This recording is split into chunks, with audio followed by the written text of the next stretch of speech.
Hello and welcome to Film Seizure. We are continuing our trip to Italy, this time by way of New York, with a film shot and made in New York by Lucio Fulci called The New York Ripper. With me to talk about The New York Ripper are Jason Oliver. Hello, Jason. Hi. And Jeff Arbuckle. Hello, Jeff Arbuckle. Insert Donald Duck sounding Jeff. Hi, how's it going, everybody? I thought about it. I was like, no. Yeah, no, I would end up with a very wet microphone. Hey, everybody, how's it going? What's funny is I used to do a Donald Duck impression when I was a kid because I loved Donald Duck. Yeah. Well, let's just be happy that you never had a psychotic break and started killing people using your impression of Donald Duck. Oh, yet. It hasn't had a psychotic break yet. So the New York Ripper, it's a Lucio Fulci film, a director that I'm not ultra fond of, but I like this movie. Jeff does like Lucio Fulci. Oh boy, do I! I've had many run-ins with Mr. Fulci throughout my time with primarily B-movie Enema. He's got some gooders though. You guys are sleeping on the Black Cat. You guys don't know what you're missing. I think I've seen the Black Cat and I liked it, but that's neither here nor there. This movie was an audible. I'd had 5 films that we were going to do this month, and then we decided not to do one of them for a reason. So I was like, fuck it. They don't want to do that movie. They can watch The New York Ripper. And I was like, A1. This is one of the meanest, like nastiest movies I think I've ever seen. I do not know why I fall on the side of really liking it, but I do. Before we get to Jason, because I have a feeling Jason's gonna rip the Ripper. I'm not. You're not. Here's my problem with this movie. It just exists for me. It didn't do it for me, and it didn't like piss me off. Right? It just is like, okay, this is another fucking Italian, pardon the pun, ripoff, right? I knew you were gonna rip it. I don't know if it's so much of a with some pretty sleazy stuff. Like, it's definitely on the sleazier side of Italian horror, and Italian horror can get pretty sleazy. There is some pretty shocking stuff, but it's like, I'm not going to praise it for that stuff, but some of it was like definitely pushed the envelope to the point where I was like, wow, that's happening.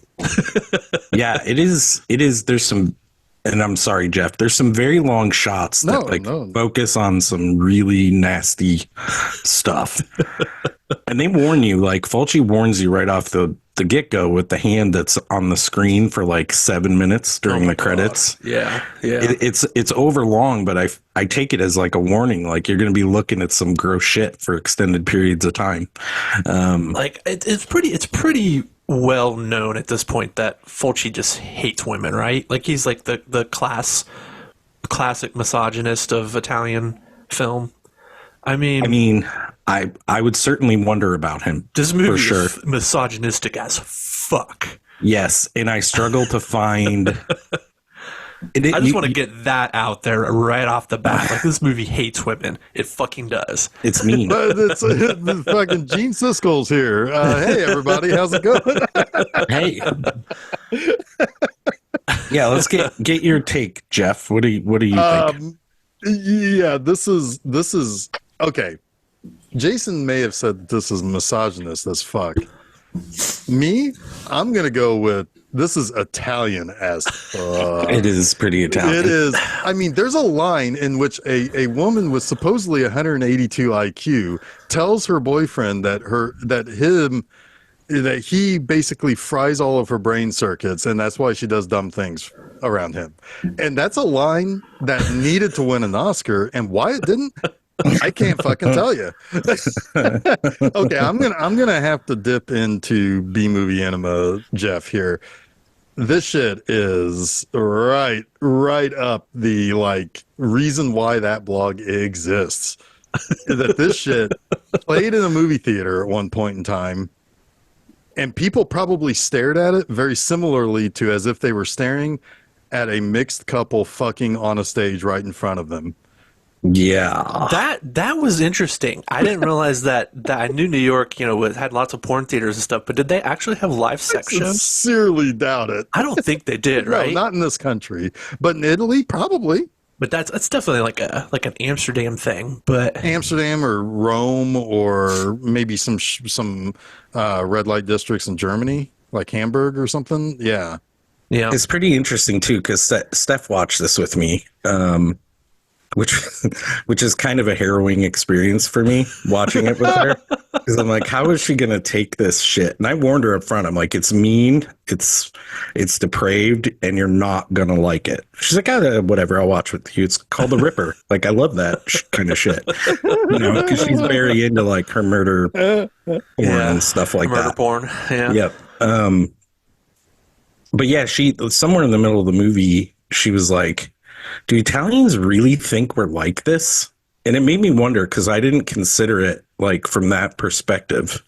Well, I wonder a little bit about that too, because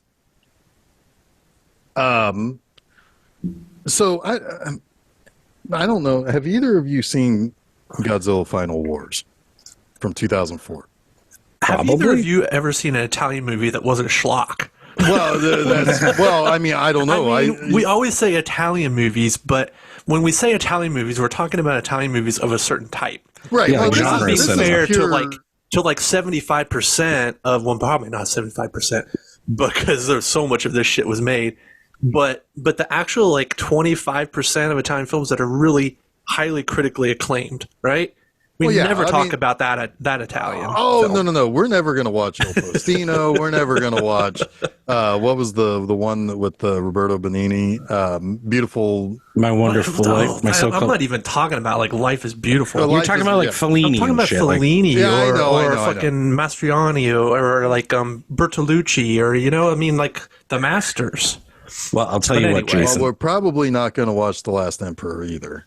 The next time we go to Italy, you can pick the movies, because this is the shit that I watch. And you're This right; is it's like what he watches. genre cinema. I just want to make sure it's clear that I don't give a fuck what people think about you two, but that people don't think that our podcast isn't aware of the fact that there are beautiful Italian films that are made that are highly respected by the world at large and myself. All right? I don't know what the hell you're talking about, man. Anyway.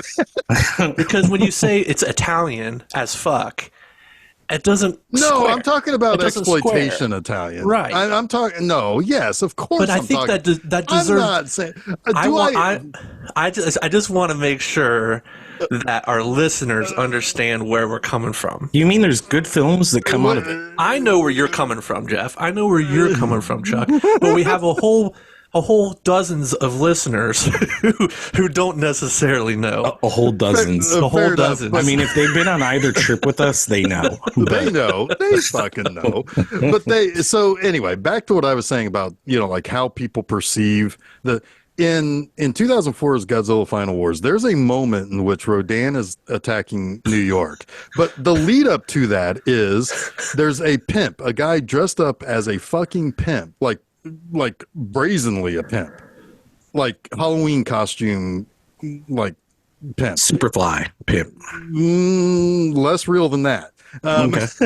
He's sitting there leaning against the cop's car, pulls a fucking gun on a cop, and the cop's just like, put the gun down. What are you doing?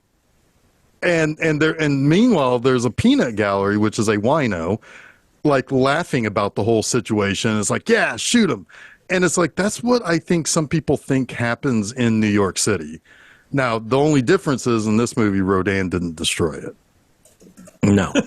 He Which probably might should have made this movie amazing if Rodan also showed up. It is interesting, though, to think that the way that we're viewed, like if Fulci is truly saying this is what Americans are like, it's kind of hilarious. That is our, like, the mirror he's holding up to us. But I don't know. You know what I kind of think it is? I kind of think it's like a game of television or telephone, right? Yeah. It's like they're interpreting what Americans are like through American movies, and then they're filtering American movies through their own perception, and then it comes out. And they're also their sensibilities. Yeah. And it comes out spaghetti. Yeah, Right? it is a bit spaghetti. So yes, I do think that it's to a degree, it is what they think we are like, but it's through the types of movies that they're emulating. Right, because clearly we just start talking about Dallas randomly in like conversation. Right. They also just have no scruples about how to get from point A to point B. No, right? zero. No, I do also wonder what this movie thinks criminologists are, because apparently That's my favorite character in this movie. learned criminologist also likes the hunky boys. I was convinced. That was a scene that I was convinced that guy was a killer for like the whole movie. He did a good job. Was. He did a good job. I really was. But he shows up at a newsstand just to buy a porno mag, a men's male nudity porno mag, and the guy is good enough to like sneak it into like a copy of the New York Times or whatever, right? But then that never comes back. Like, he just likes the hunky boys. Shut up. Yeah. It's like a weird character detail, but it also is like another layer of the seediness of the city, right? Right. I also like that he told his assistant that the killer was apparently stupid for not targeting her yet. Cracked me up. I mean, there's a whole character. There's a whole female character in this movie. One whole female character, yes. That exists for multiple scenes, only to ultimately just get killed. Yeah. You're talking about the socialite, right? But she's like the nymphomaniac or something. Yeah. She's the one that introduces all the possible killers. Yeah, basically. That's true. Like, it gives each of them like a reasonable backdrop as a killer.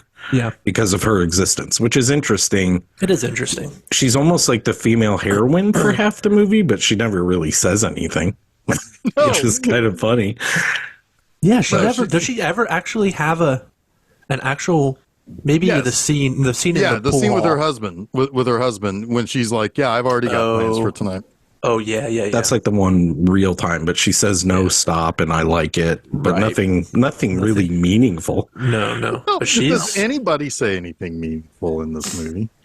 Probably not. No, I learned lots of things about forensic science. Oh man, I learned so many things about forensic science. So those were very meaningful moments for me. Well, it almost plays like a joke, right? Like, I don't want to take this stance that Fulci was trying to poke fun at forensic science, but it seemed like a joke in half the cases to me.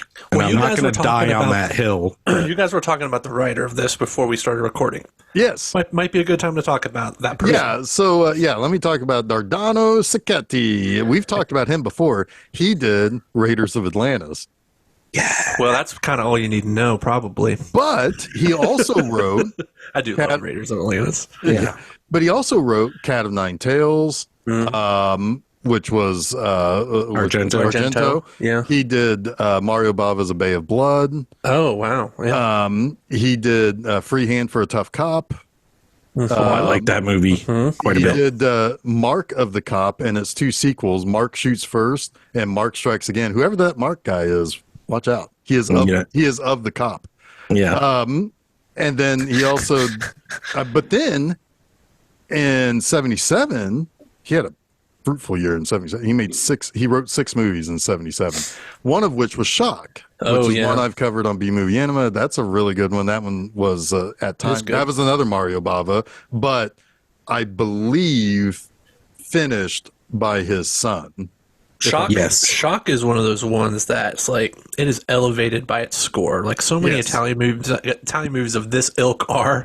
Well, and it is very elevated by its score. There's also Shock also has that one really excellent cut where the kid runs down the hallway, pops up in front of that's good stuff. Then he wrote Zombie, City of the Living Dead, The Beyond, House by the Cemetery, New York Ripper, Manhattan Baby. Those are all Fulci movies. That's a hell of a run too, really. Yeah. And then he in 82 he was uncredited for doing something on Amityville 2: The Possession. My guess is it's probably like an Italian cut. I'm sure he wrote all the incest stuff in that movie. Probably. Oh my god, that movie is nuts. But he also wrote Demons and Demons 2. Hey, those are Bronx Warriors. Yeah. He also wrote The Church. So he's done interesting things. And one of the things I said was he did write Thunder Warrior and Thunder Warrior 2. Those are First Blood ripoffs. I mean, when it comes right down to it, writers like this guy, they're a good writer. But they're also like churning shit out. Like they know what they have to get. Movie. They know what they have to get done, and it's just like it's like barely a script probably when it goes to be filmed, right? Well, my guess is then sometimes if you pair someone with a really interesting material that they're into, and the writer's into it, you really do get like a really cool movie. Yeah, and I think that he. I want to say, if I remember correctly, when I was because I've done a bunch of Lucio Fulci on B Movie Enema, and I believe he and Fulci didn't necessarily have a falling out, but they ended up having like a major conflict, and I want to say it was over. It was over House by the Cemetery. Because Sacchetti wanted it to be more like The Turn of the Screw, but then Fulci was like, what the fuck is this? And then like completely redid it, and it was like a mess at that point.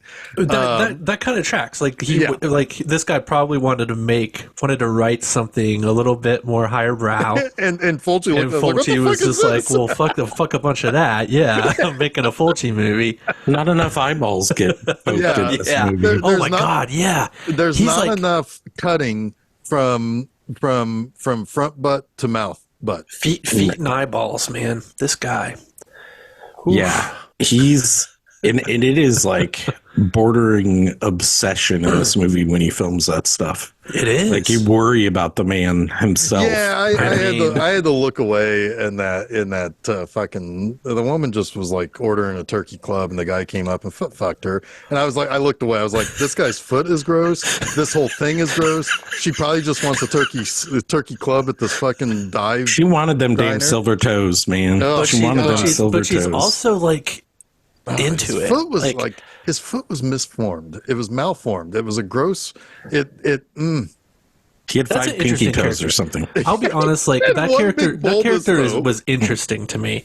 Yeah, I couldn't look at it. But no, I don't want to see that. No, I want to see some dude's toe up in her. Like that's fucking weird, man. But yeah, what she's married to an impotent man.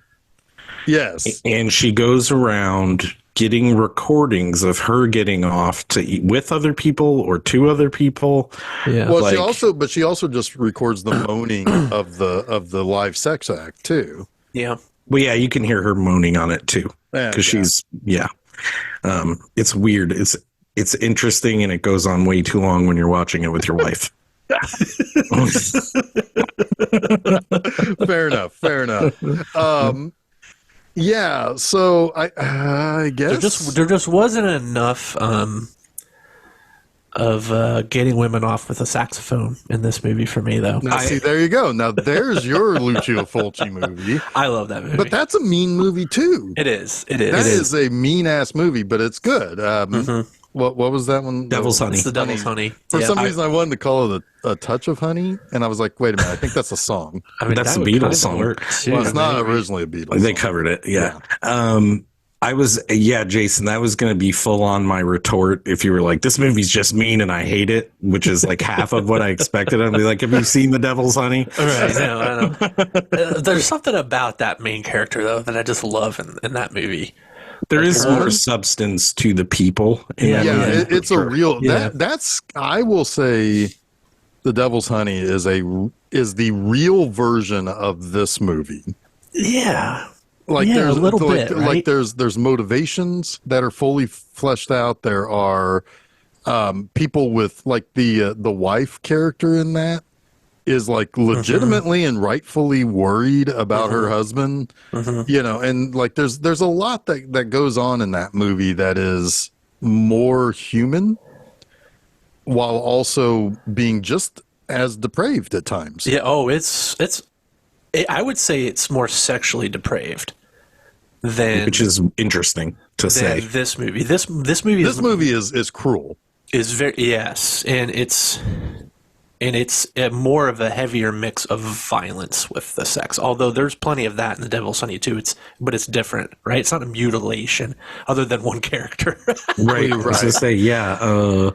Other than one character, but that character kind of has it coming to him. Yeah, there's a little bit of comeuppance in that movie, not so much in this movie. Anyway, we're not talking about that movie. We're talking about this movie. No, but I would, if you do like this movie and you haven't seen The Devil's Honey, definitely go pick that up. Yeah. And if you do like this movie, what lists are you on? Anyway, I know what list I'm on. I like this movie, but I like this movie because there is all these things that we said is true about this movie. It's cruel. It's mean. It does not seem to like women very much. But I would also say I don't think it likes any character that much in this movie. But there is a vibe to it that feels real. Like, it feels like if this was a real person, if these are real things that are happening, there could be that kind of depravity and evil, if that makes sense. I think what maybe lends some of its authenticity, and I'm going to use that word very loosely here, is the fact that it is actually shot on location. Yes. Yeah, it is. A movie like this, yeah. Yeah, I mean, you can look and see. It's like, yeah, that is definitely New York, or that is definitely because they shot one scene. And it's like, oh, that's right outside where the Ghostbusters were talking about forming a company or whatever, and it's like, they're talking about, like they're trying to figure out what they can mortgage and what, and it's like, I think it's in that part where like the museum and there's like a square of like cultural stuff. Mm-hmm. And it's like, I've seen that in other movies. Yeah, it's funny because I think even last week as we ended the episode, we were talking about this and I'm like, oh, it's like the establishing shots from Zombie. Right. Like I had forgotten so much of it was actually in New York, which was really cool because I love, like, part of the reasons I love Italian films is all the location stuff you get to see from like 60s and 70s Italy. Mm-hmm. And even like I can't remember which movie it was. It's a Fun City Edition release that has New York in the 80s, and it's just so cool. Well, most of those Fun City editions do. Yeah. Yeah, it's just really cool to see like a period, like New York frozen in time kind of thing. Well, it's funny you said Fun City because that was that's actually said by a character in the movie. He calls it Fun City. Do you know where that comes from? I think I've heard before, but retell me. It was one of the mayors, Mayor John Lindsay. He basically was making a sarcastic remark about the crime in New York City at the time, and it kind of became coined as a sort of a sardonic way of referring to the crime-ridden version of New York City that it was at the time. I love that. Through the 70s into the 80s. Yeah. That's great. And I'm sure that's true. That reminds me of the story of the Windy City, which everyone thinks is about how windy it is in Illinois. But in reality, someone says they're full of shit up there. So they're, full of hot air and wind, which is funny. It is funny. All right. The New York Ripper. Yeah. The New York Ripper. Go for it, Chuck. The New York Ripper. It's much like any other like cop giallo, like procedurally. Yeah. There isn't a lot that happens like outside of the norm. So the real interest in this movie is whether you like the dirty scumbag nature of all the things that kind of happen in it. And liking it is a weird way to say it, like being entertained or even like repulsed by it. Like some of it repulses me and it's entertaining kind of because of it. If that makes sense. I don't know if you can make that leap with me, but the New York Ripper is a killer who uses the Donald Duck voice, and sometimes it sounds like maybe Mickey Mouse a little bit. A little bit, yeah. A little bit. I think he just likes Disney in general. Yeah, he's just a big you old Disney fan. gotta watch out for those Disney adults, man. They get a little weird. If Fulci were to make this movie now, he could actually use Mickey Mouse. Steamboat Willie. Steamboat Willie, Yeah, he could. The New York Ripper too, like the voice could be goofy though, would be hilarious. Oh, but I'll kill you now. I'm gonna get you. Oh, Jesus. Gosh. You've been listening to Film Seizure. I cut your teeth off, gosh. Put that razor right through your eyeball. Oh, golly. Ooh, that's too much. But also now I have an idea for a script. You gotta wait until Goofy's. You can use Steamboat Willie now. Yeah, I just don't have. I haven't practiced my Mickey voice recently, so I'm not going to go there. Well, all the killer has to do for the Steamboat Willie ones do the weird like just bouncing hopping up and down on their knees. I think there's probably already 100 of these in production right now. Well, there was one that had on January fucking 1st. There was a trailer for a movie and a game that uses the. That makes sense. They were ready to go. They were ready to go. They were already in. They were already in the shoot. Yeah, everything's racing the public domain now, right? Yep. Every year it's gonna be a new onslaught of goodies. Yep. Can't wait until Calvin and Hobbes are murderers. I think we'll both be dead, but probably. I hope so. Unless they come up with some kind of cure for aging. Yeah. Well, the original killer in the New York Ripper supposedly had like some kind of not cure for aging, but like a de-aging like potion or something that made them look different when they killed people. But that idea was scrapped. So interesting you bring that up. Wait, really? Yeah. That was in the original script? Yeah. I thought you were kidding. That's no. Wow. So by the end of the movie, was it a little kid killing people? Oh, an old man doing it, but every time he took the shot, it like de-aged him. I don't have a lot of details Oh, on boy. this. I like that better. Boy. I like that better. You do? Because if you throw anything kind of supernatural into a Fulci movie, I give Everything it a else lot more makes sense. leeway. Yeah. It is like the realism of this movie kind of betrays it a little bit. Yeah, a little bit. Yeah. But anyway, I don't even know how to talk about this. The killer, he uses a Mickey Mouse voice. He hates women, and he really does hate women, as we find out later. We'll find out why. Yeah, it's a weird motive. It's a weird motive. Weird is one way of saying it. Yeah, it's not great. But the movie starts with the guy saying, "Ow, my balls." Yes. Yes, I noticed that too. That was my first note. My first note was New York City skyline, because I was like, all right, is this going to be like just what you were saying, where establishing shots, right? Yeah. But then I said, second note, did he say, ow, my balls? Ow, my balls. Marking the only time a man gets hurt in this movie. Yeah. Well, that's not entirely I'm joking. true. I was making a joke. It's bookended with men getting in. It's true. I hesitate to call the guy at the end a man, but I'm joking. Oh. Well, yeah, I guess though that would be the only other character though that's male that gets hurt. Yeah. I was thinking maybe the guy missing 2 fingers, but he doesn't really ever get injured, does he? He just dies. gets dead.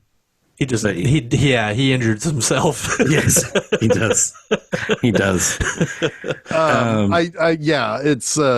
the old man, ow, my balls. That's correct. Yes. And then and I'm surprised. So he's playing with his dog, and boy, this goes on for a long time. Oh God, yeah. He plays with the dog, and then I mean, this was Lucio Fulci. I'm like, where's the eyeball? Where's him bringing back an eyeball? Uh-huh. But no, he brings back a hand. A severed hand, and we look at that for a little bit. It's probably that zombie hand, you know.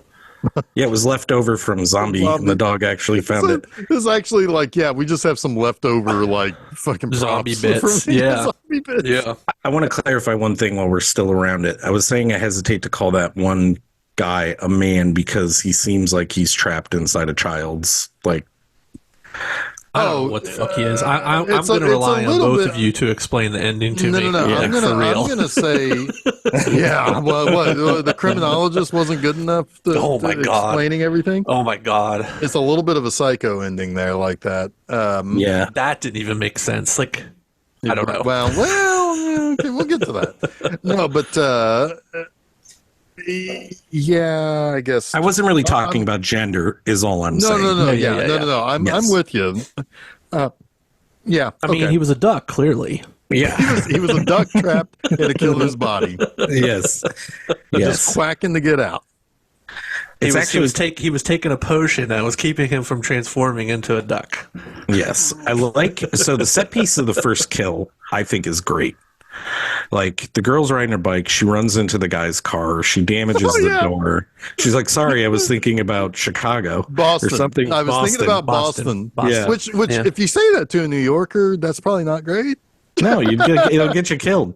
Yeah, it sure will. That cab, surely he doesn't think that any women even deserve to be outside. Yeah, women should stay at home. You're a menace.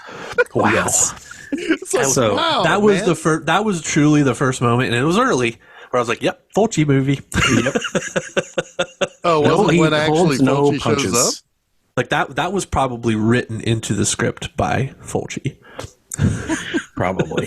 Fulci does show up eventually. Yeah, he Hitchcocks his way in. Yeah. Anyway, so the girl damages the door. She gets on the Staten Island ferry. Yep. With all the cars. She sees the asshole's car. And she's going to write shit on the inside of shithead, I think, something like that. Probably, but I like that she just stops with shit. And I'm like, wow, that's going to tell him. Yes, shit. Because the killer shows up. And she's like, killer POV too. Yeah, and she's like, "Hi, I'm Cindy," or whatever she says, and she gets backed into the car. I don't know what her name was. It doesn't. Like, really I'm Boston girl. What's funny about this scene is the door she ran into and damaged is ultimately her demise, because yes, it's pressed up against the side of the inside of the Staten Island Fair, and she can't get out of the car. And the killer, what did you say? Butt mouth to front mouth to butt mouth, front butt to mouth butt. But she like. By the way, her name was Rosie. Hi, I'm Rosie. Hi, I'm Rosie, by the way. If you didn't know it was a Fulci movie, you do now, because of the gore. Like, it's clearly like Fulci's love of showing flesh rip open and the gooey, bloody. And there's like gooey, bloody bits on the inside. Yeah, it's kind of like they baked a cake of a body, and then like they just left like a bunch of like gooey, I don't know, strawberries or something in there. And so when he cuts it, it's like, look at that. It's gooey. Can you get me a Fulci body cake for my birthday, please? Oh my god, that'd be great. Oh my god, you just cut it anywhere and it'll just use raspberry sauce. Yes. Yeah. That'd be so good. All it is just fondant wrapped around raspberry sauce. Yeah. That's exactly right. There's no actual cake. It's just filled with raspberry sauce. That would actually make me happy. So yeah, this is your first glimpse into the killer, like, doing the deed. By the way, where was the owner of that bug? Because he never came back. I think he died too. Know that too. I think he got killed too. Well, it makes no sense if he doesn't, because he should be in the car. Have gone back to the car. Yeah. Yeah, and he would have been like, "What's all this shit on my windshield?" Yeah, what's all this raspberry sauce doing in the car? The only other like reasonable woman was made out of a cake. All right, I'm done. There's nothing reasonable. If he was sending his car to somebody else across the fucking but he had the drive. You drive it's the pretty car clear on, that and then everyone you drive the was car like, up. Exactly right. That's they the pushed rules. the car off. That's the rules of the ferry. Yeah. Yeah. We missed something though. Sure. There was a scene before this where we meet our detective. Oh yeah. And he's interviewing the old lady who lives with some woman whose dead body they just discovered. Oh, true. Right. And she's the one that says, well, I was listening, and she didn't, so it's a whole nosy neighbor thing, but she was listening in on the party line or whatever it was, and she heard somebody with a Donald Duck voice talking to her, and she tells that to our police inspector. What's Which his is name? funny. What's the detective's name? Fred Williams. Fred Williams. No, he's not. Played by Jack Headley. And so that's kind of the first clue that the lieutenant gets. Yeah, and he's like, oh, talk like a duck. That's weird. And then immediately that shit goes out of his brain. Yeah. Because he has to think about it for a long time. Yeah. The next time he hears something about duck voice, He's like, where did I hear that before? Yeah. and it's like, that's something you wouldn't forget. Like the moment Chuck said New York Ripper, I'm like, that's the duck voice movie. Yeah, I mean, he is kind of very dismissive of her, though. So, yeah, it is the duck voice movie. Yeah, but anyway, yeah. So yes, he's extremely dismissive of her, but it's stupid that he is because she's like his best witness. He's right? a bad cop. He's terrible. He's terrible. Nobody is any well, good. just to show you how bad of a cop he is, his girlfriend is a prostitute. Well, that's a pretty common I guess that's trope. a New York cop. That's a pretty common trope, yeah. Yeah, I mean, that is the view of what Italians think New York cops do. They just go around prostitutes. It's probably what Rome cops do. Have either of you seen Killer Condom? I have it. I have not watched It it yet. is so fucking funny, and it is intentionally funny, but it is like the German viewpoint of what this era of New York City was like, right? And right down to the same tropes, the detective with the prostitute girlfriend, except it's not a girlfriend, it's a boyfriend. Like they turn everything subversive. It's great. It's so good. We did watch that. That movie is wonderful. When it came out, I need to put on the copy I have, though. Love it. Go ahead, Jeff. So what happens after the Staten Island ferry? Do you recall? Yeah, I do. Yeah, because Lucio Fulci shows up to tell Lieutenant Fred Williams, This is a good, efficient butchering. Yeah. Yeah, it's like, look, we arrested a guy. He's like, that's not the guy. And he's like, I don't care.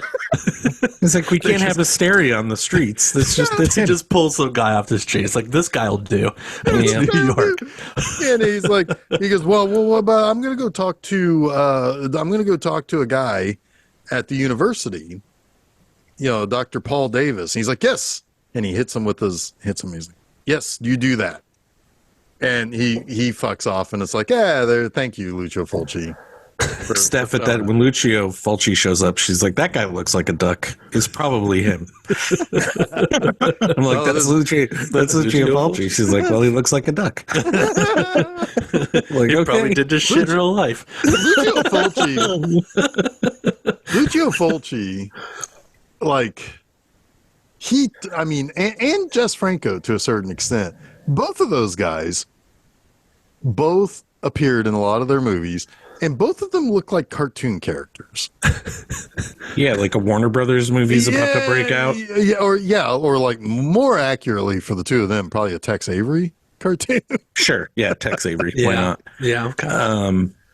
It is interesting that like Fulci is some people's like holy grail of this genre of film, right? Like I don't really see it, but some people just love this man, like they do Jess Franco. I'm like, sure, they make interesting stuff, but they really do. Though. He is on that level of worship. I think I can explain both of them as I have covered both of their. Please do movies in a lot. I've done it a lot. I think the thing is that for Franco, a lot of it has to do with the fact that he made adult films. Yeah. Yeah. Particularly in the second half of his career. Although some of his early 60s work is some good thrillers there. But he's both of them have a kind of what the fuck element to them where it's like, what is possibly the thought of doing this? It's like there's a okay, both of them are going to have things that are common to every one of their movies. Like, Jess Franco used a lot of the same actors and actresses. Lucio Fulci is gonna poke an eyeball with something stabby at some point. And they're both going to show those two things, like Jess Franco with his elongated nude scenes, and Fulci with his elongated eyeball gouging scenes. They both hang on stuff a lot, and it's almost as if it both directors build their movie up to that crescendo, and then at that point it's all downhill from there. So it's a little bit of kooky. It's a little bit of notoriety. It's a little bit of notoriety, but also, is it scarcity? I mean, a lot of this stuff is only really coming out in we're in a boon right now in any sort of quality, right? I think that there's probably a sheen to it that it's European, so it's something different than what would have been made here. It would have had less when it comes to like English stuff, like British, Canadian, and American stuff. There was always a lot of censorship on that kept a lot of that stuff from being able to be those kind of elongated shots and scenes of those hallmarks of theirs. But because this is stuff that's coming out of Spain and Italy and Germany, it feels more gritty. It feels more, dare I say, artistic to some people. I mean, people call these guys maestro, and stuff like that, which is kind of wild to me. I call Jess Franco Uncle Jess. So a lot of people. There's only two maestros in Italy, and it's fucking Fellini and Morricone. Those are the maestros of Italy. I don't know who the fuck is calling Fulci a maestro. They throw those terms around with these guys. It's hilarious. Yeah. Well, I mean, you shouldn't take offense. It's a maestro in a certain genre. I just find it laughable. It is funny to me too that they use that term. He shares the Godfather of Gore name with Herschel Gordon Lewis, so it's like Fulci has earned. I will give him that title for sure. Yeah. I mean, and to a certain extent, like. When you talk about like genre films from Italy, there are really three names. It's Argento, it's Fulci, and it's Bava. I guess I might throw Sergio Martino in there, but maybe I'm wrong. I think that's more scarcity. I think more recently that him. I don't know. Martino's movies are really fucking good. I mean, Martino is definitely in there. He really is. But I would say though that like growing up, like when I was younger, you would hear about those three first because they were widely available. Yeah, I mean Argento broke through in the States for sure. Absolutely, and of course Fulci. I mean, like Zombie was here for ever since the beginning, and that's like the main contention, right? Like, was Argento and Fulci, like people would argue back and forth about those two guys all the time, but Bava was better in some ways than both of them. I mean, he worked with black and white a lot, but yeah, I mean, but like he worked early, I should say, in black and white. He made what I consider still to be like 1A or 1B best Giallo out there. In Blood and Black Lace, like that movie is magnificent, and it's one of the first. Yep. And those are things that Argento and Fulci had to come into later, Argento redefined the genre, right? And then Fulci was just a gore meister, I mean, so he's out there just saying, okay, well, I'll do what Argento's doing, but instead of the artistry, I'm just gonna fucking gross you out. Which is cool. Like I appreciate that he definitely was not trying to copy what at least the style of the films. Like it's obvious you're jumping on a train, right? Of a type of movie, but he did make it his own. I don't necessarily love his giallos, honestly, compared to others, but this movie is like somehow outside that realm for me. Yeah, I mean, I think what it just comes down to with Fulci is that he's not he doesn't do a whole lot of ripoffs. But what he does is he kind of rips himself off more than anything. I wish he made more westerns. He only made 3, and 2 of them are fucking awesome. Which 2? 4 of the Apocalypse and Massacre Time. I've not seen either of those, I don't think. He also made You'd like them. He also made fantasy movies too. Sword and Sandal? He made some Sword and Sandal stuff too, though. He did. Well, everybody in Italy made that shit too. But later in the 80s, he did like, I guess that's where you can say it's like, yeah, he was kind of getting in on the Conan craze. But at the same time, it's like his movies are definitely his own. Like, I don't think of him as much of a ripoff guy, except for he will jump onto a train and say, okay, you want a Conan movie? You know, here's a weird ass Conan movie. I think the easiest way to say that is he definitely has his own style. Yes. He doesn't bite anyone else's style. He jumps in on the type. He made a lot of comedies, like in the 60s. He made a ton of comedies. Yeah, so many. I haven't seen any of them, but every single one of the there's like cover girls. pictures of them looks like there's some sort of Jerry Lewis, fake Jerry Lewis in them. I love it. But then there's also there's a girl, there's girls riding a rocket. Who is this guy? I'm sure Italy was full of fake Jerry Lewises too. Well, this guy has got to be like there's a pair of movies, Franco and Ciccio. They're a comedic duo in Italy in the 60s, and one of them is clearly doing a Jerry Lewis they're thing. Dean Martin, Jerry Lewis. Dean Martin and Jerry Lewis. Yeah, that's exactly what they are. And he made a bunch of those movies, it looks like. I don't know anything about him other than just what I'm learning at this moment. But yeah, that would be fascinating to see. Well, all I know is I never hear anyone talk about Fulci's comedy era. No, you sure don't, but I'm kind of curious. He made sci-fi comedies. That's great. I need to track some of these down. Oh boy, you definitely do as a fan. I wonder if there's a lot of side splitting in those comedy movies. There's another one. It's Franco and Ciccio, How We Robbed the Bank of Italy, The Two Parachutists, 002, Operation Luna. I bet you that's interesting. I bet that's like a well, there's also bullshit. 002 Agenti Segretism. Yeah, they made a few of those. Those most secret agents. Yeah. Oh my god. I mean, I don't know how many he made of these. It looks like about a dozen of them. Huh. Anyway. Yeah. Anyway, but yeah, back to the movie itself. So so Fulci shows up and he's like, "Hey, you've got an idea to go talk to somebody who might know a thing or two about how to catch our guy."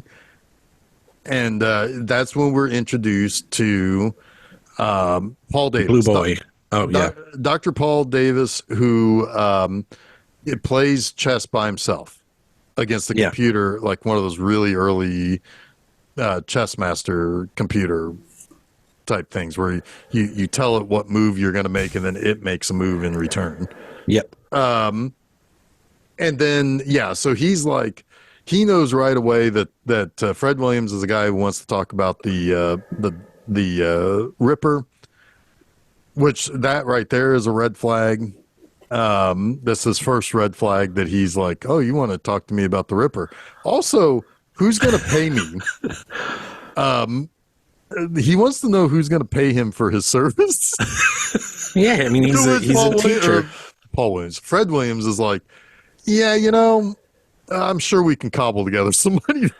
I know they were laying it on thick with him, but I was just so convinced. Like everything down to like the chess. He's playing electronic chess with himself, and it's like, they're.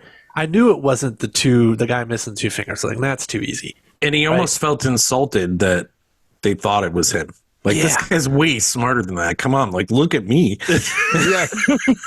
Yeah, totally. So it almost felt like, the not as obvious guy, but probably the guy, right? Right. But man, I was wrong. I kind of suspected the dude from Blade in the Dark, but it wasn't a surprise. But I was struggling to find a motivation. right? And then when they tell you what the motivation is, I was like, oh god, that's why I never figured it out, because it's fucking stupid. It is. That's the one thing I can't get this movie credit for, and we'll get to it later, obviously, is the fact that, well, there's a lot of credit that you can't give this movie, but this is one of those things. Like, it does such a good job of misdirecting you, but it doesn't give you enough information throughout the film to legitimately figure it out. To justify, who it is, right? Which is the Giallo thing, right? Which is like, kind of the annoying thing about it. Like, Fulci thinks that this is like his Hitchcock movie. It's like, no, your script sucks. Yeah. It's not even close to that. Like, are you high? Seriously. Probably. He probably was. But yeah, I mean, that's a Giallo problem, and something I kind of like about Giallos a lot is that I can turn my brain off, because I'm an analytical figure when I watch movies. Right. Like Giallo, I'm like, I don't even have to try, because it's not going to make sense to me until the end. Italian fascism is just a red herring. Yeah. Yes. Somebody's either into the devil, hates women, or some other weird reason that they're killing everybody, and I won't find out until later. Right. It won't make sense ever. Right. And you don't have to pay attention for it to make sense. Oh yeah. I mean, that's the thing. We're going to talk about a movie later this month where it's like, spatially it doesn't even make sense, but it's like, whatever. What the fuck ever, I'm in. It's like you had enough credit, Mr. Argento. Yeah, you had enough credit to give you can pay, we'll let you have this. Yeah, that was just like a kind of I know what you're talking about exactly. It's still one of my favorite goddamn movies ever. I love it so much. That's why it does so much goodwill that you can okay. Okay, whatever. Whatever, like, Argento. You set the rules. You can break them. It's like if you go 14-0 at the start of the football year and you decide, you know what, I'm going to rest everybody for the last 2 or 3 games. You've earned it, They still went on to win the last 2 games, though. Like, that's how good that movie is, I think. Yeah, the backups kicking were good field enough. goals at the end. Kicking field goals at the end, you win. Let's find out if the backups are good enough for Fulci. Sorry, go ahead, Jeff. No. He started 8-0. Rest of his players and finished like 9-8. Yeah. Back to the playoffs on this one, buddy. He Pittsburgh Steelered Yeah. It kept his job barely. Right. Yeah. Barely. Yeah.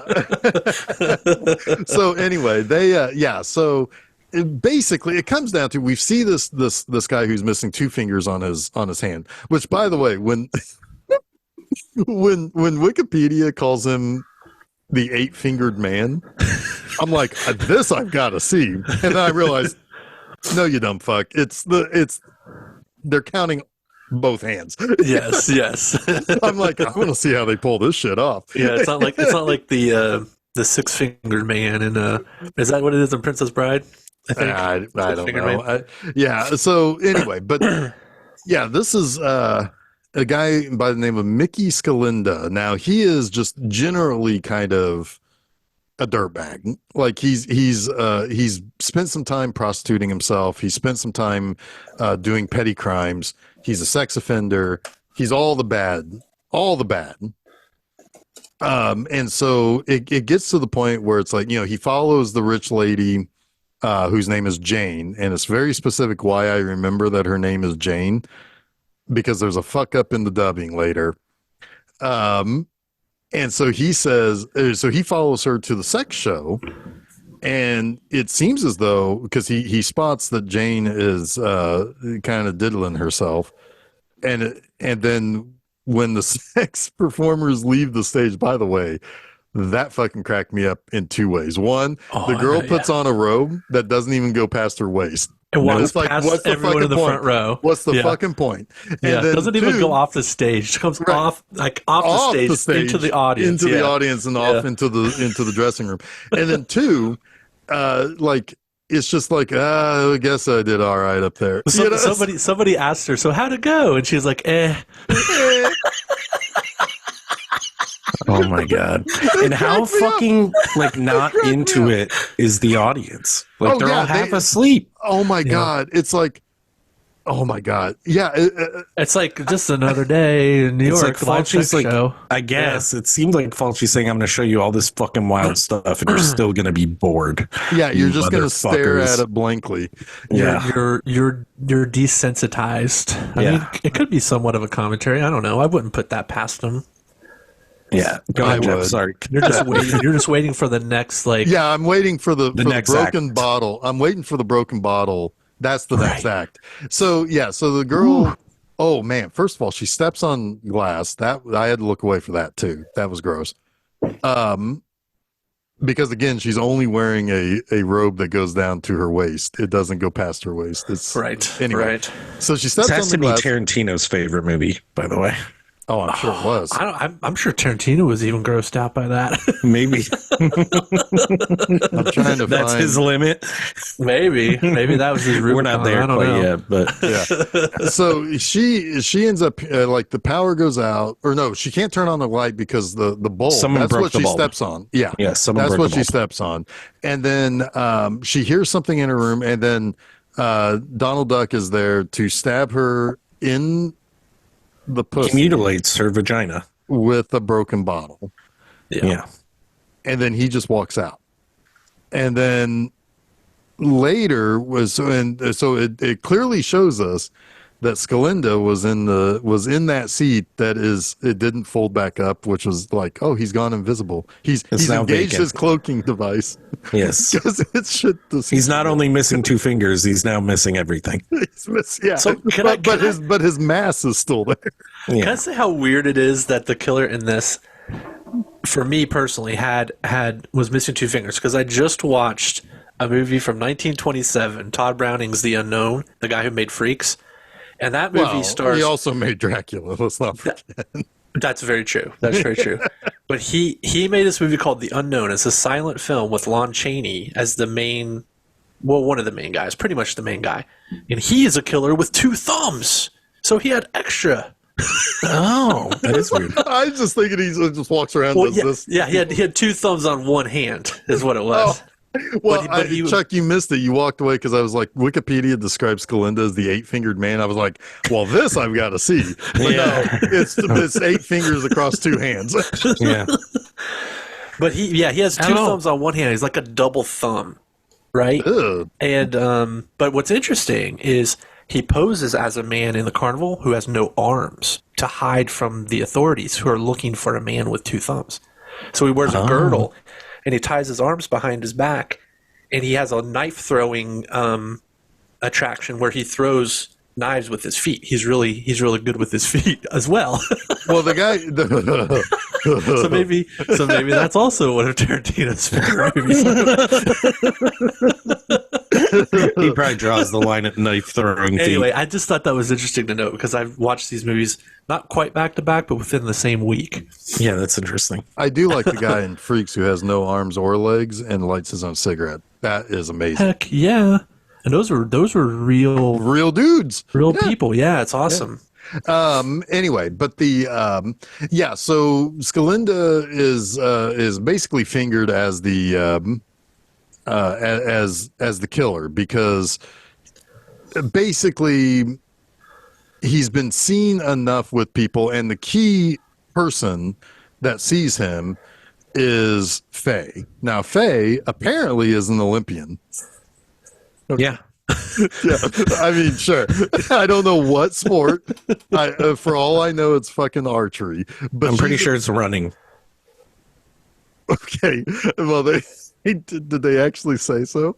I think Also, so. but before I we don't get know. too far past it, because of the blood that they found in the car on the ferry, there were two samples of blood. Oh yes. the deductions. There was a deduction made by the crime lab that we know that guy is great. that we know that the killer is between 28 and 30 years old and has lived all their life in New York City. Well, don't you know that the blood that you have in your body is always the same blood, and so you can age it the same way you can age like an old piece of driftwood? It's like tree rings. Yeah. It's got rings in it, and he's like, all of these New York rings are New York. All of them, like they all have the same level of like slum in them. When you like when there's you like look something at 'em- radioactive that can, or like an isotope that can only be determined from New York City. when you look at it under the microscope, they all wear little Yankees caps. I hope all you were doing was laughing at that, Jason, because Jeff is right. That is the logic of this kind of cinema. I know. sure. I was totally laughing at it. I was totally laughing at it. Oh my god, yes! Like that is classic like I had Italian many logic bullshit. Yeah, I had It made many- Steph mad, and I'm like, well, yeah, it makes sense. I've I had seen enough of many these guffaws. movies, but it was enough to note because it's like, oh my god, that is the Italian way of getting from point A to point B, right? Is just make shit up. Yeah. Right. Yep. You gotta cut through that bullshit with some extra bullshit. Also, I don't remember where this was in the movie, but there was a double feature of American Werewolf in London and Nighthawks. Nighthawks, yes, That that's is one of awesome. my notes. Yeah, That is awesome. We're at that point because Faye is running away from Mickey, who she was on the most tagged subway car in the history of subway cars. That also was like super realistic for that time period as Sure. well. Yeah. I mean, yeah, the opening of the Night Court explained it to me every week That's hilarious. how much graffiti is around. That's funny. But anyway, so she's running away from Mickey. She ends up running into the duck killer, and she ends up passing out after losing some blood, wakes up in the hospital. This is when she explained to the police or whatever that it's like, yeah, it was a guy with 2 fingers missing, and that's when they figure out it's like, okay, well, it's the Greek, the only Greek in New York City. Yeah, Greek gave the fingers. Oh yeah, yeah. And we do have to stay though, because when she passes out, she has like a delusion. She does have a delusional nightmare where she wakes up in she says movie theater. Quite fucking frankly, that was probably the same set as that sex theater. Yeah, for It's sure. a fucking nightmare though, and it's so well done. It's like it's a really scary scene. I agree. It is. It's good. yeah, the hands reaching up from between the like under the seat to grab her crotch and try to get at her, and she walks up, and it's important because the person who kills her is in the dream is her boyfriend, Right. and then you re-enter the hospital scene through the slit in her throat, Yeah. which is fucking wild. It's pretty good. It's pretty Yeah, it's good. good stuff. Yeah. I'm telling you, Fulci is a mastermind. Anyway, He's a maestro. He's a He's the maestro. maestro. That's what the movie Maestro is about, right? That's who Bradley Cooper's playing? Okay, that's what I thought. Maybe I like that movie better now. Anyway, so so basically she's like, I had this dream because I have something I got to tell you. And he's like, no, right now, I got something to do. And she's like, no, we got to talk about this. I had this dream and you killed me. And he's like, tugs at his collar. And he's like, yeah, that's weird. And then It's like exit stage left even. yeah. Although really the real Snagglepuss character is Dr. Paul because he does like the hunky boys. Yeah, because the magazine's called Blue Boy. Like, what is? I meant to look that up to see if it was boys. real. But go ahead. I'm Jeff. sure it was. I'm sure it was. All they don't those give a look shit real. about like copyrights and stuff. Like, Yeah. Give me that Blue Boy. which, sorry, real quickly, this is way off topic, but it's only going to take a second. There is a giant fucking bottle of J&B in the movie The Holdovers. Giant bottle. Yes. Oh, yes, Biggest there is. bottle of J&B I've ever seen. Yeah, it's gigantic. Yeah. Yep. Anyway, that was Yeah, impossible. the first thing I did the Leonardo DiCaprio meme thing, and I was thinking of Chuck the whole time when I saw it in the theaters. I thought you were going to say there was one in this movie, and I was going to kick myself over and I over didn't see again one for in this missing it. Not one in this movie. No. We're in New York, not Italy, so you shouldn't see it. Exactly. But we were in Boston in The Holdovers, and I was like, That's holy why that crap. one girl was thinking of Boston, because that's where the J&B Yep, that's is. where the J&B is. It all connects. You know, she could have been the younger sister of the kid character in that movie. You know. Maybe. Anyway, so that's why I have the a feeling- Holdovers is I have a finishing feeling two that on my was- list. The movie takes place in 1970, so I have a feeling like it was maybe a set designer joke. Like they know about the J&B. maybe. Yeah, Maybe. yeah. Yeah. So so basically, he ends up Meanwhile, okay, so we have the Jane is also the other character that kind of traipses into this movie. She's like this rich guy's wife. He's impotent. She goes around and seeks sexual carnage pleasure. And she was at the sex show. You think she's going to be the victim. It turns out it's the performer. She ends up getting foot fucked by the weirdo at the Turkey Club sandwich place. Silver Toes? Yeah. I think he called him Silver Toes. Yeah, his buddy Silver did. Toes. Yeah, His buddy. that's what I'm It's like, His buddy it's good. said It's a funny joke, actually. Yeah, and the bulge in his pants is hilarious too. The guy who calls him Silver Toes has like the biggest dick ever. So then she ends up hooking up with Scalinda. Yeah, And she's going to get tied and whipped by him. And then he goes to sleep after busting one off, and she is still that's tied where the up. line "Busta makes me feel good" Yeah, comes God, from exactly. in Pull it Ghostbusters. right Exactly. out of my brain, Chuck. Yeah, exactly. They were This is around the that right time, that like same era. conceptualizing. We already the mentioned idea. Ghostbusters earlier. Yeah. Yep. So she hears on the radio that the guy that they're looking for has 2 missing fingers, and she's like, This I is gotta really get outta here. effective too. yeah, this because scene she's is got to really effective. get out of her binds, and then she needs to slip away. And I like that nothing works in the shitty motel place where you just go to fuck, I guess. Yeah, Yeah. And They're racking up a bill, too. Like, you don't just go to sleep in one of those places. No, no, man, this is that's like a by half the an hour hour. to an hour to yeah, Right. yeah. Yeah, but Scalinda's like, fuck it, I'm sleeping. I'm going to sleep naked on top of everything. But that girl I'm is not even rich gonna cover though. Like that girl is rich. That is true. Yeah. Yeah. So, yeah, and she runs in also to the duck killer and gets ripped. So there's 2 things here to note. Sorry. No, go on. One is that Scalinda was on the phone Yes. prior to this coming. So you It's kind the of duck call. you kind of assume that he's calling the duck, right? At this Yeah. point is what Yeah, your that's what assumption they want is. you to think. Yeah. Yeah. That's what he says. Anyway, Jibba jabba jabba. jibba jabba jibba jab. Jibba jabba. It's just a jib Yep, jab. yep, yep, yep, yep, yep, yep. Yeah, he's a bob. So then, so at this point, she shows up dead, and the detective, the lieutenant, goes to see her husband and says, "Now I understand why this line is there, but it fucking killed me. How well did you know your wife?" Oh my god. Like he was revealing to him some underbelly thing that he didn't know about, and he's like, I already know. Like Yeah, but I mean, I understand why the line is there, but it cracks me up when he's like, "How well do you know your wife?" The way he delivers the line is so weird. Steph said at that very moment, that's not how I would have written it. Yeah, So exactly. she's picking up on all the things you guys picked up on, which is Yeah. fun. But anyway, so yeah, basically he's like, yeah, it's like here's the deal with my wife or whatever. Well, the duck ends up calling. It starts calling the lieutenant, and he's like fucking with him. Calls him at his hooker's place. Yes, that's the first thing he does. And then later he calls him at the police station. He's like, we're gonna get a trace on this, and they trace it to a dock. Another very cool fucking scene in this. This movie. is a cool scene. This is a good misdirect because it's like This is like some everybody. Kaiser Sose shit here. Yes, pretty much. Like everybody go to this one telephone booth on all of the docks of New York. It's this one.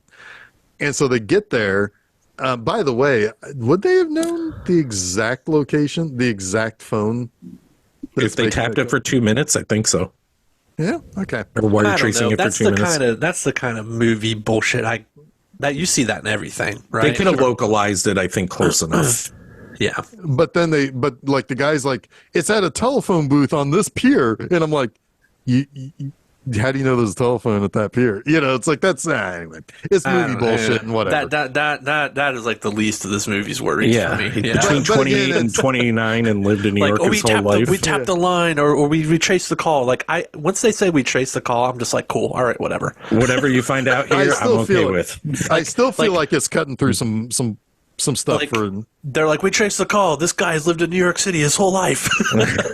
That would have made more sense to you. We traced the call. This guy's never left the city. They might have been able to look at his phone records. We traced the call. He's a fan of Donald Duck. Yeah. Anyway, so so they go there and there's a tape recorder or there's a walkie-talkie. Like a receiver. Yeah. Yeah, that's talking into the receiver. And it's like, oh, I'm at your girlfriend's house. He. You know, and it's like, and he starts cutting up the girlfriend, Kitty. Of course, the prostitute's name is Kitty. Yeah. And this is that scene in this movie that is just beyond the pale. Oh, because he cuts her eyeballs up, cuts everything up. He cuts straight through her erect nipple. It looks pretty cool though. Like it's gross, but it looks cool. That's a nice cake. I know. Who makes Fulci's cakes? I don't know. He's a baker. He's the best baker in the world. That's what they need. There needs to be a version of is it cake that's just like gross shit like that. Yeah, let's do it. Is it cake or is it a real body? Come down. It's right next door to the pizza, the Pizza Glory. Instead of cake or no, it's the Pizza Gloria. Yeah, cake or no, it's cake or ho. Oh. I mean, they call them hookers in this. Like I'm just using the term from the movie. Fun City Cakes. Hey, there you go. Fun City Cakes. Having fun. Really like that. So basically, so Lieutenant Williams' girlfriend is killed, and then all the while Dr. Paul is talking about like how intelligent this guy must be. To use the voice of a duck indicates to him high cultural, high intelligent background. Yes. To which I'm like, you sure? There's a few leaps I can make there that make sense to me, but I don't even feel like it's worth explaining them. Right. So anyway, so he's like, okay, well, basically this guy is he knows a thing or two. He's smart. He has what we just can't figure out is the motive. Yeah. But what we can tie together is that he likes mutating women. Yeah, well, we got that one. I mean, we got that. Pay me for that. I mean, I can tell you he does that. Right. But they just can't figure out why. So meanwhile, Faye is back home from the hospital, and she's kind of poking around her boyfriend's stuff. Yeah, you can tell she hasn't really given up on the idea that her dream. That there was something about her dream. Yeah. Yeah. Yeah. And what does she stumble across? A little girl's bedroom. And basically, what's inside the desk? A hospital bill. Yes. Several hospital bills. Thank you for testing whether I watched this movie or not, Jeff. Well, you know what? Wait, where did she find the little girl's room? Like, where was it? It's upstairs in the so she's staying with the boyfriend to recover. Right. And she goes upstairs in his little loft. I've never seen those stairs before in this apartment. Yeah, this is where I was getting a little like, what? Like, why is this new to her? Yeah, okay. Well, their boyfriend and girlfriend. But they don't live together. They don't live together. Okay, right. All right. And she's an Olympian. All right, and she's an Olympian. Yeah, and has an IQ. Is she the one with the IQ of 182? No, yes, that's sure she is. I don't think that's possible, but whatever. Anyway, maybe she's a math Olympian. Oh, maybe mathlete. She's a mathlete. Yep. Anyway, because she starts he's putting a mathlete. 2 and 2 together here. Yes, she does. See, this is what makes Film Seizure great.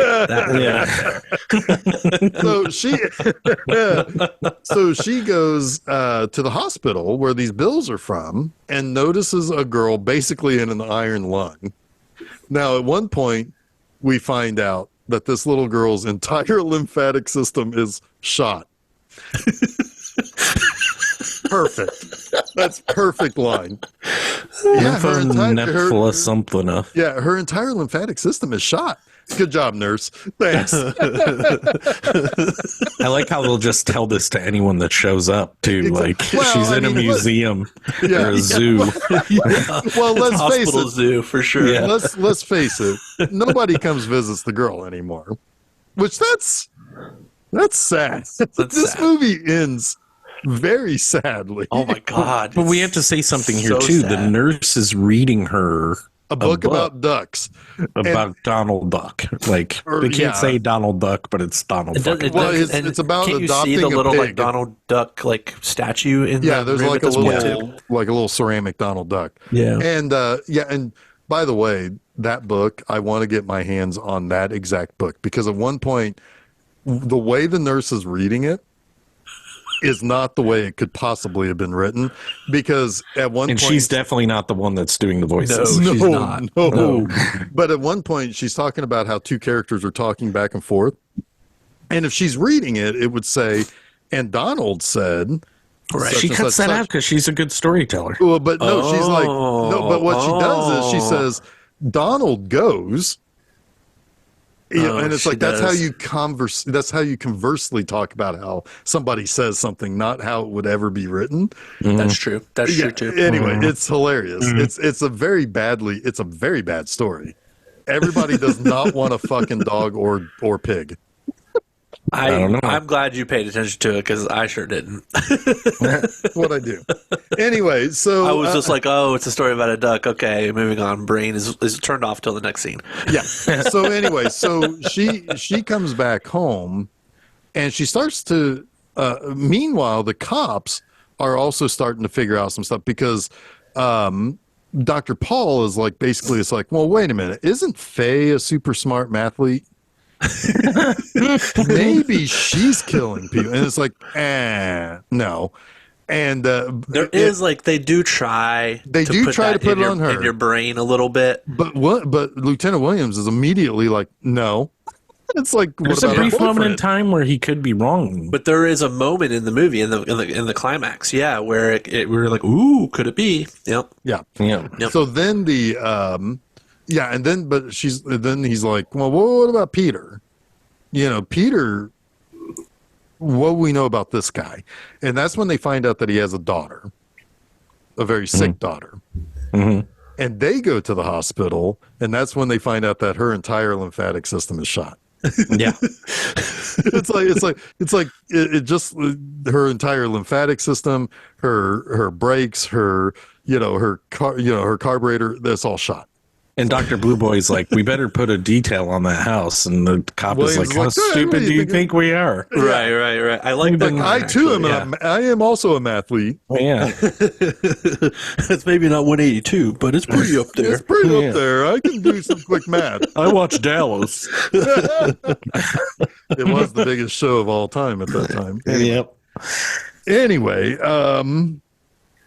so basically they're like, okay, wait a minute.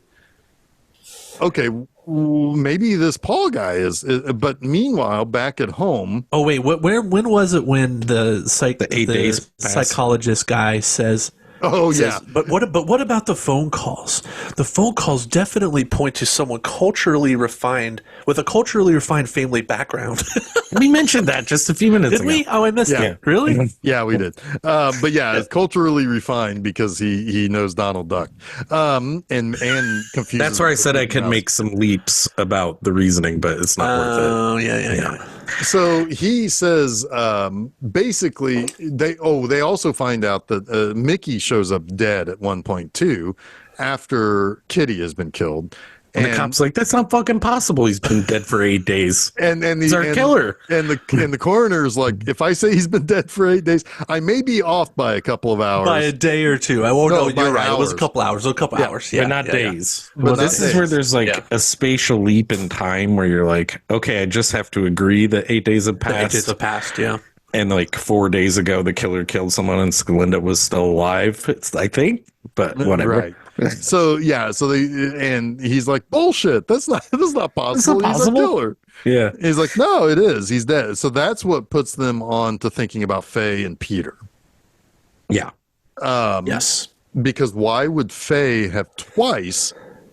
Because when she found the hospital bills, she again slipped Mickey. Yeah. Got him. Got him. And they're like, oh, you survived twice. That's interesting. Yeah. How does this guy who kills everybody else miss you twice? And that plays into their like, well, what about Peter and Faye? What's going on with them? What do they have? And then when they find out about the little girl, they do initially put it on Faye. She's mad that he has a daughter. And like that's immediately thrown out. Where it's like, no, that doesn't seem, why would she hurt herself? Why, it's like, I think that's what they kind of fight that with. It's like, well, why would she hurt herself this way? And if it's very clear that she has seen this guy, anyway.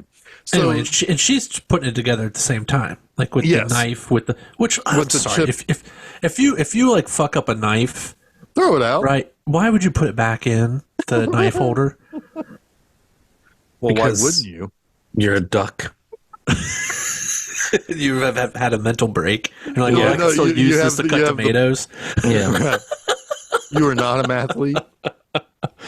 Yeah, he does not have an IQ of 182.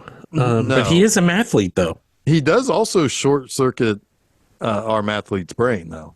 That's true. That is true. So this is the end of the movie, right? Like it's the end of the movie. Yeah. So basically, they figure out through seeing the girl that it has to be one or the Peter. Other. You kind of feel like it's one or the other. They don't really say one or the other which one it is. We need to watch Peter's Home, and again, Williams is like, duh, I called them 35 minutes ago to get a you could still think it was either of them at this point, though, from that perspective.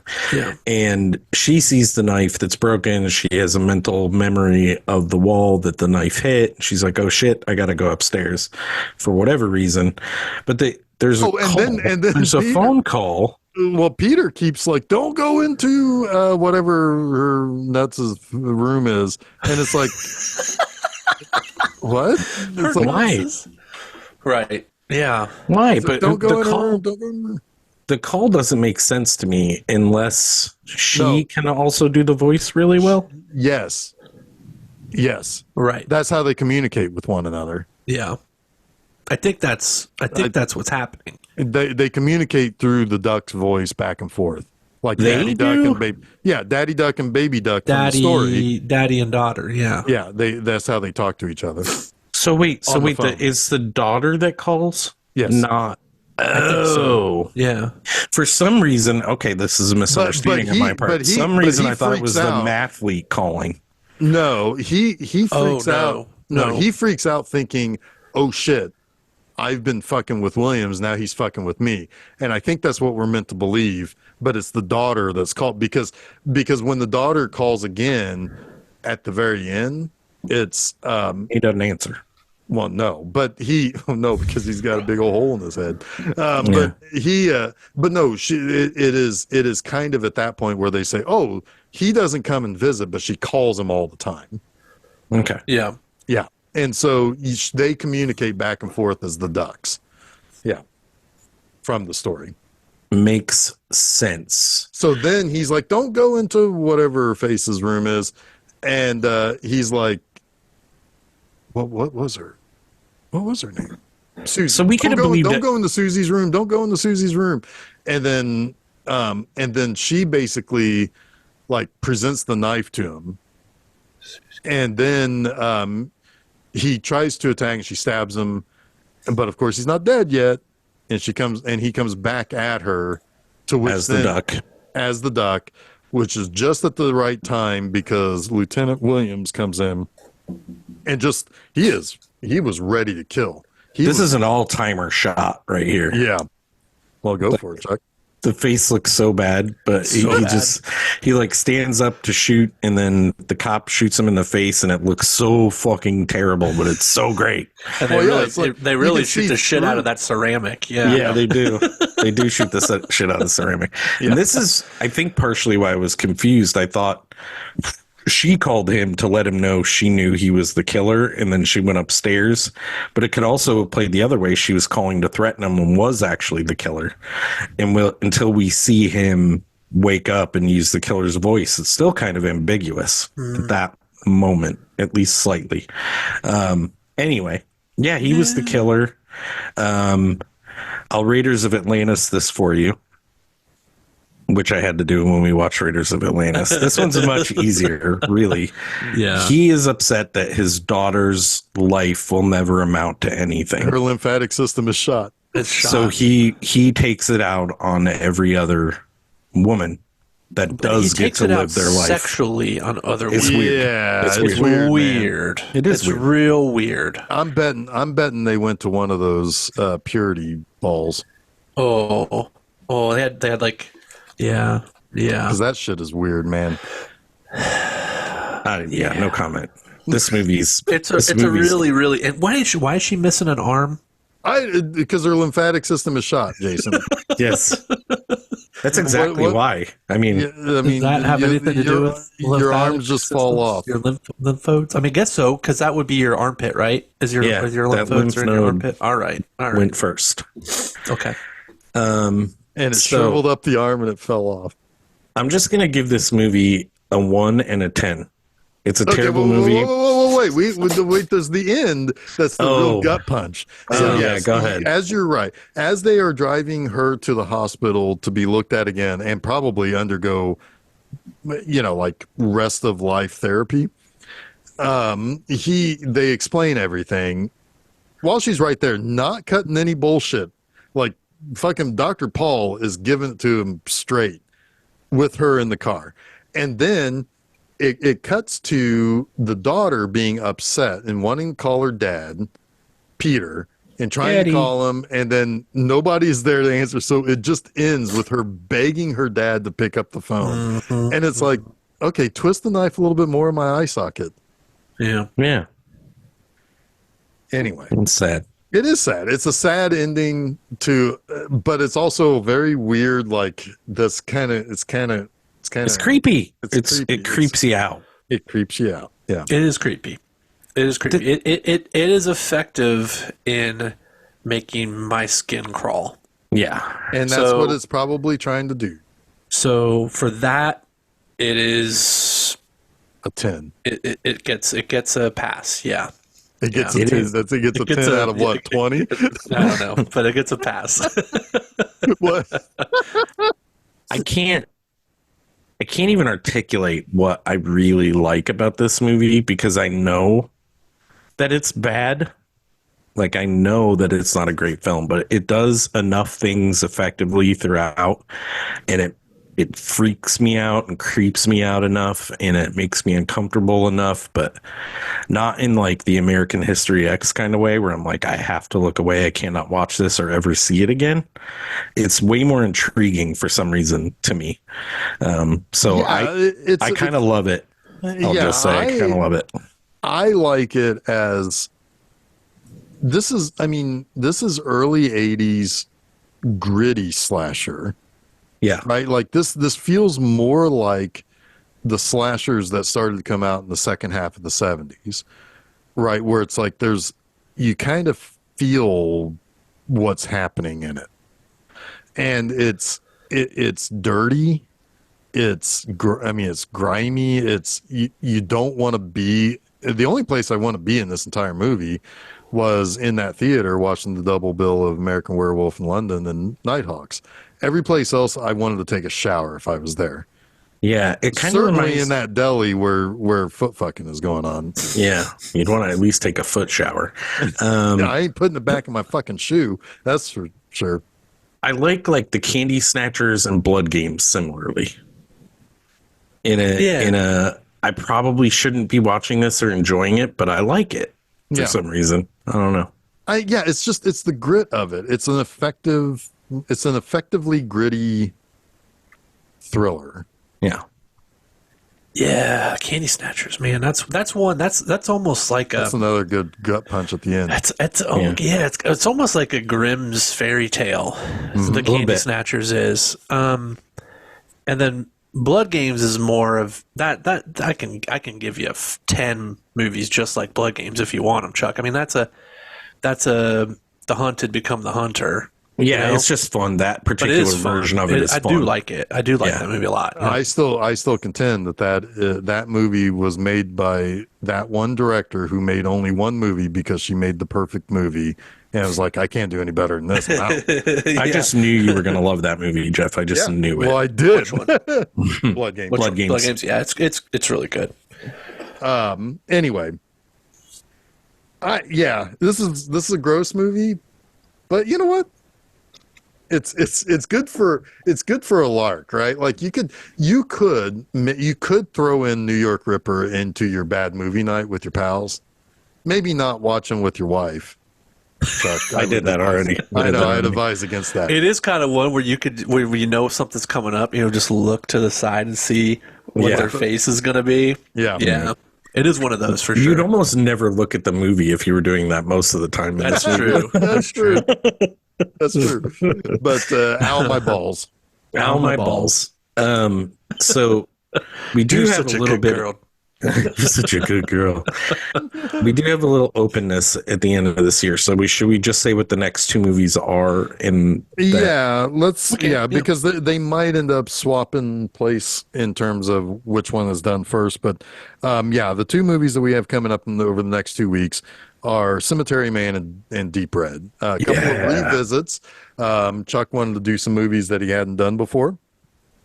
It turns out that we had done some early Italian movies on this show. And Chuck was like, I want to do those. And we were you didn't do them well enough. Bring me in. Well, if you really think about it, it's like Deep Red was like 295 episodes ago or whatever. That's insane. It's like, that's insane. Yeah. And I'll be honest, like when we did Deep Red, we didn't know what we were doing. We didn't really know what we were doing. We that was like a three movie, a 3-banger. Where we watched them all at the drive-in and then tried to talk about them a couple days later. The next day, yeah. Yeah, and it was just a lot. Like, it was a lot going on. I feel like we nailed Suspiria pretty well, but I don't know that we did full justice to Deep Red, and I was definitely hammered. I love it. Well, You've gotten more and more sober over the years on this show. Yes, I have. You're about to say we, and I'm like, not me. Sometimes. Yes, sometimes no.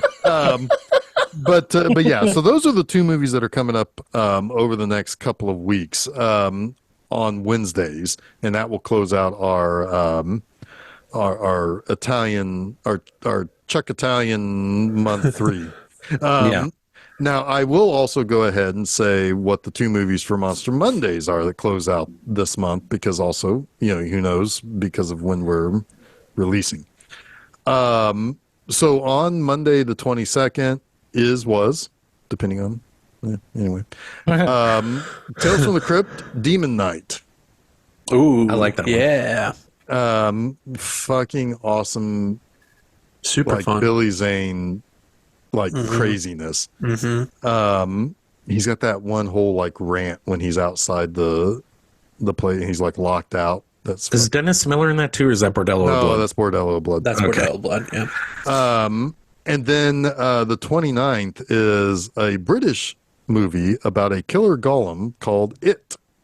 Ooh. From 1967, starring Roddy McDowall. It's pretty all right. Pretty all right. Yeah. Pretty all right. So those are what's coming up on Monster Mondays. You can find out what's going on with all of those by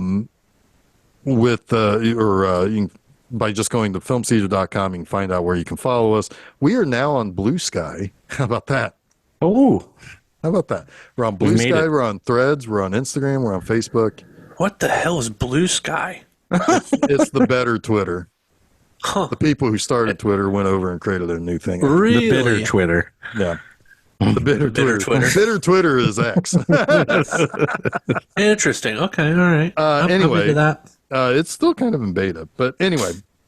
So yeah, so that is happening. As far as my website, B Movie Enema, just to kind of give you what's coming up this upcoming Friday is the 3rd of Steven Seagal month. Contract to Kill. That movie sucked. And it's we're getting into the era of Steven Seagal that is kind of rough, which is all of Steven Seagal. Anyway, so that is this Friday the 19th. We close out Steven Seagal month with General Commander from 2019, which is the funniest fucking title. 2019. Yeah, it's the Could funniest they even fucking fit him title. in the frame of that movie? Does he move in it? Not much. Not much. Like, how does he do that one move where he wraps his arm and then breaks your It's a elbow? lot of wide No, it's shots. a lot of slappy fights. Anyway, and then to kick off February 2nd is Amazon Jail. Nice. Okay. All right. So bmovieenema.com to find that stuff. So next week is either going to be Cemetery Man or Deep Red. We might explain why. We don't know which one's coming first. Doesn't really matter. It's going to be one of those two. Trust us. Trust us. We are Italian criminologists. Yes. We know what we're talking about. All right. So until then, I'm Jeff Arbuckle. I'm Silvertoes. I'm Jason Oliver, and you have been listening to Film Seizure.